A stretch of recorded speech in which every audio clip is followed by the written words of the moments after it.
बहुत समय पहले कैलाश पर्वत पर भगवान शिवा और माता पार्वती अपने दोनों पुत्रों के साथ रहते थे। उनके दो पुत्र थे, गणेश और कार्तिकेय। दोनों ही अत्यंत शक्तिशाली, तेजस्वी और बुद्धिमान थे। एक दिन देवताओं के बीच यह प्रश्न उठा कि संसार में सबसे पहले किस देवता की पूजा की जानी चाहिए। सभी देवता इस विषय में निर्णय लेने के लिए भगवान शिव के पास कैलाश पर्वत पर पहुंचे। देवताओं ने विनम्रता से कहा, हे महादेव, हमें बताइए कि सबसे पहले किस देवता की पूजा की जानी चाहिए। भगवान शिव मुस्कुराए और उन्होंने इस प्रश्न का उत्तर देने के लिए एक परीक्षा लेने का निर्णय किया। उन्होंने अपने दोनों पुत्रों गणेश और कार्तिकेय को बुलाया और कहा, तुम दोनों में से जो भी पूरे संसार की परिक्रमा करके सबसे पहले वापस आएगा, वही सबसे पहले पूजे जाने का अधिकार प्राप्त करेगा। ये सुनते ही कार्तिकेय तुरंत अपने वाहन मोर पर बैठ गए। उनका मोर बहुत तेज उड़ सकता था, इसलिए उन्हें पूरा विश्वास था कि वे बहुत जल्दी संसार की परिक्रमा कर लेंगे।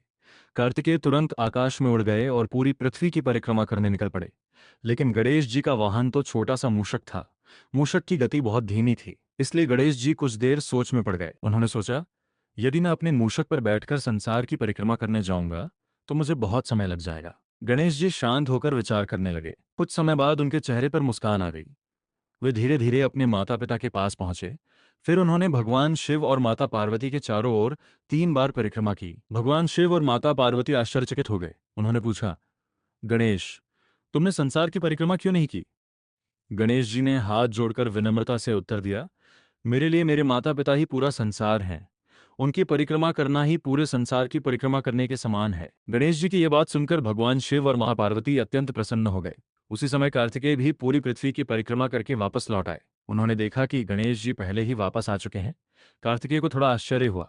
उन्होंने भगवान शिव से पूछा, पिताश्री, मैं तो पूरे संसार की परिक्रमा करके आया हूं, फिर भी गणेश पहले कैसे आ गए? तब भगवान शिव ने मुस्कुराते हुए कहा, कार्तिकेय, तुमने पूरे संसार की परिक्रमा की है, लेकिन गणेश ने अपने ज्ञान और बुद्धि का उपयोग किया है।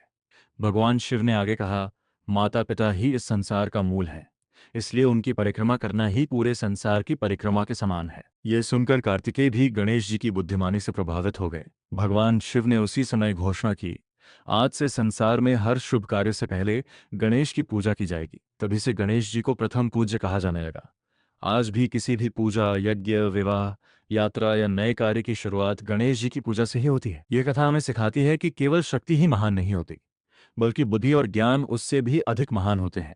साथ ही ये कथा हमें यह भी सिखाती है कि माता पिता का सम्मान और उनका आदर करना सबसे बड़ा धर्म है। इसलिए जब भी हम किसी शुभ कार्य की शुरुआत करते हैं तो सबसे पहले गणेश जी का स्मरण करते हैं, क्योंकि गणेश जी विघ्नों को दूर करने वाले और बुद्धि के देवता माने जाते हैं। जय गणेश। जय गणपति बप्पा मोरिया।